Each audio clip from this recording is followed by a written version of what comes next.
Hi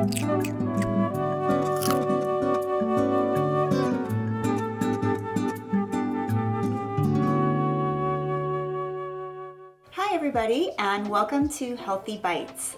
Healthy Bites is a collaboration between Nevada County Media and Nevada County Public Health. My name is Shauna Schultz and I will be your host today. I am a registered dietitian and nutrition educator for the CalFresh Healthy Living program. And for CalFresh Healthy Living, we provide nutrition education and physical activity education out in the community. And I'm really excited to be able to show you recipes that are healthy, that are easy, that are tasty, and that are affordable.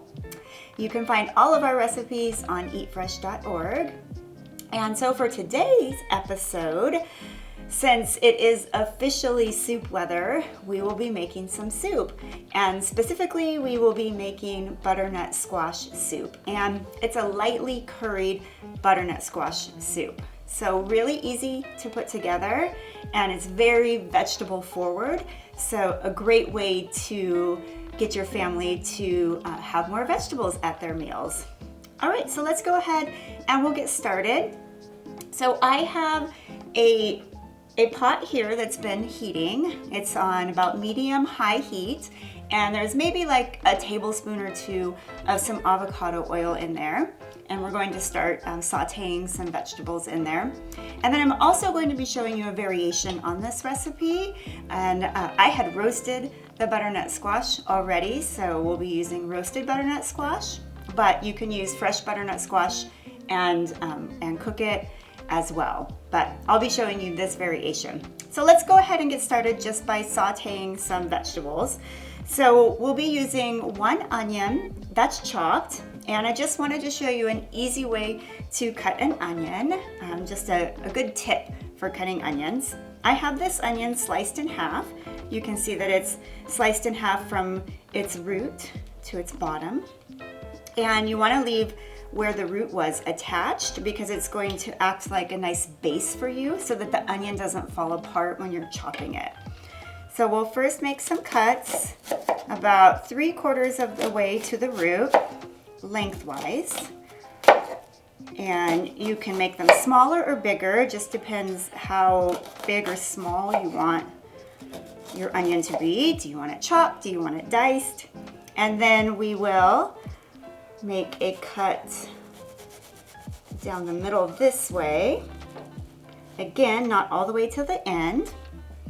And then we will chop away, and you can see we have nice little bite-sized pieces. Remember to keep your other fingers safe. And voila! So easy, such an easy way to chop an onion. So let's go ahead and we'll get this onion into our soup pot here. I'll just slide them right in. And then I have the other half chopped already. So we'll go ahead and add that. So now we have 1 onion. And I'm just going to give that a quick little stir. And then we'll go ahead and add some garlic. All right. Let that cook for a bit. All right, garlic. So the recipe calls for 3 garlic cloves. And I have some pre-chopped garlic. I brought this just because I wanted to share you, I guess maybe you might call it a garlic hack, but it's something that I do at home to save time and make cooking easier. At the beginning of the week, I pre-chop a lot of garlic and I just keep it in some olive oil in the fridge, and it'll last for about a week. But you do, after a week, want to throw it out and replenish it if you don't use it all.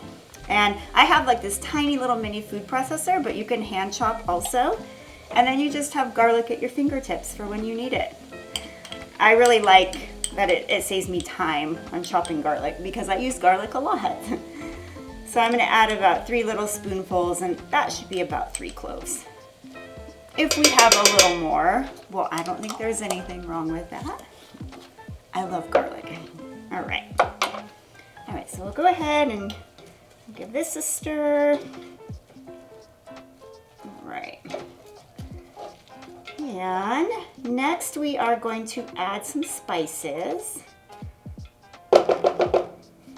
right. So for our spices, this is a lightly curried butternut squash soup.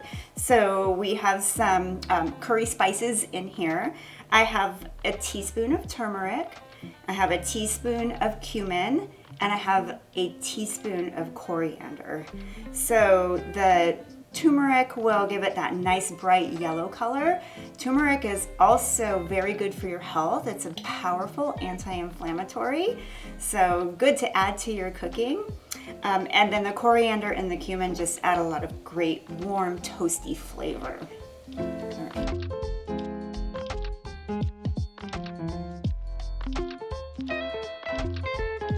Okay, so I added the turmeric, the cumin, and the coriander. Lots of warm, toasty flavor, and the turmeric gives it a lot of bright color. About a teaspoon of each. And so we'll just let this saute. Well, it's been sauteing for a little bit already, but you'll just need to let it saute for about 5 minutes or until the onion has softened. And it smells so great already. And while that's sauteing, let's talk butternut squash. All right, so my variation on this recipe is to use a roasted butternut squash. It just gives a really nice depth of flavor and lends like a little roasted sweetness, so quite delicious. So I have the butternut squash roasted already. I'm gonna turn this down just a tad. And the way that I did that is first, let's back up. To cut a butternut squash can sometimes be challenging. You need a really, really sharp knife, but you can make it a little easier by microwaving the squash first, and you just poke little holes in the skin of the squash, put it in a microwave for maybe 4 or 5 minutes, and then it's so much easier to cut through. So I had about a medium butternut squash. I cooked it in the microwave till it was easy to slice. And then I sliced it in half, and then I just sliced the skin off, and I scooped the seeds out, and then I put the squash onto a baking sheet and with a little bit of oil, salt, and pepper, and I baked that at 425 for about 30 minutes, so just until it's soft. And then voila, you have roasted butternut squash. So we're going to cut this into cubes.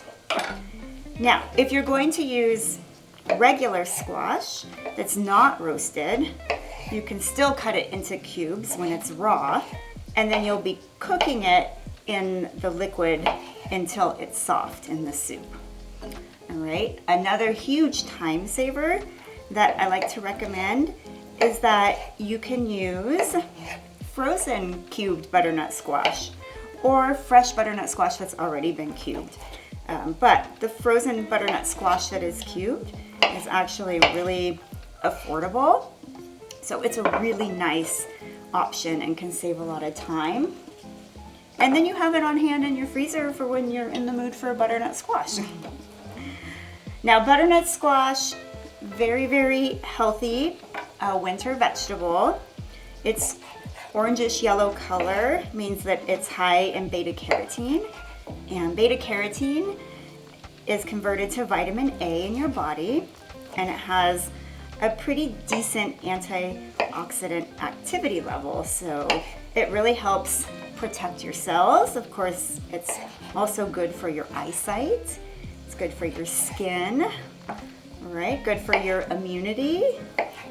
So soups are also very nourishing and protective, you know, during the winter, which is when we tend to get sick more often.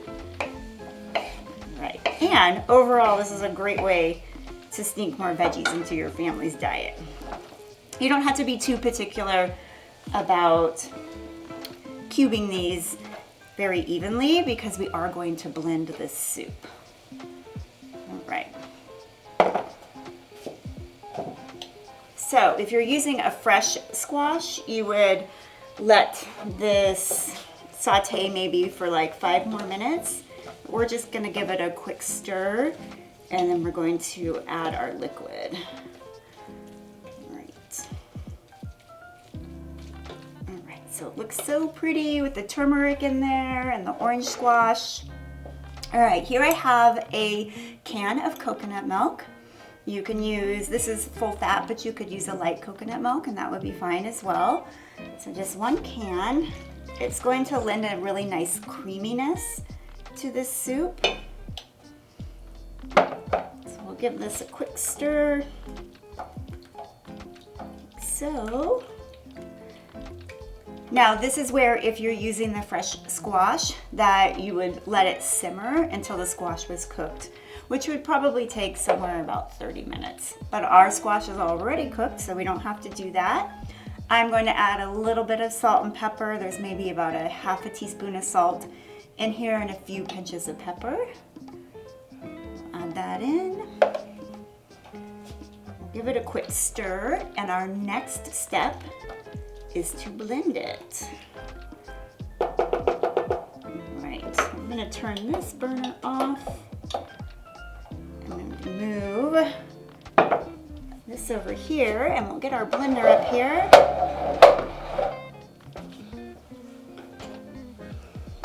You could also use an immersion blender. You could use a food processor. Either would work. Okay, so get all of our contents into our blender. If this were boiling hot, I would give it a few minutes before you blend because the steam can sometimes cause some pressure in there. And depending on how big your blender bottom is, you might need to do it in batches. And I think we have just enough here for the max of my blender base. All right. This lid on. And I'm just gonna give it a quick blend just until it's creamy.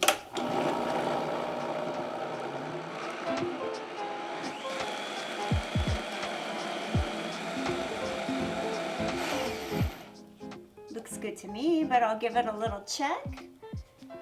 You could always add more liquid if you wanted to make it thinner if that's your preference, but it's at a really nice creaminess right now. So just look at that. It's like silky yumminess. All right, now the best part comes. We get to eat it soon, of course, right? But we also get to garnish it with lots of yummy toppings. And because this has been blended in the blender base, we just get to pour it in the bowl. So that makes it even easier. I'm gonna pour some in this bowl and then we'll garnish it. All right. So garnish options, I have a little bit of sour cream, I have some lime, some crushed red pepper for a little spice, and then some chopped green onions and cilantro. I'll leave the lime on the side. We can just leave that on the side of the bowl. I like a little bright acidity to finish my dishes. And then for my sour cream, you could also use a plain yogurt as well. That would be delicious. Just kind of drizzle some around. You can even, if you want, take a toothpick through this and you can make pretty designs. And we'll leave it like that for now. We'll do a little sprinkle of crushed red pepper. Also adds a different contrasted color, which is nice. And then we'll sprinkle on some cilantro and green onion. And there we have it. We have this nourishing bowl of soup that's full of nutrients and warm goodness. And I hope you get to enjoy this at home. Again, this recipe can be found on eatfresh.org, and I'm looking forward to seeing you next time for another episode. Thank you.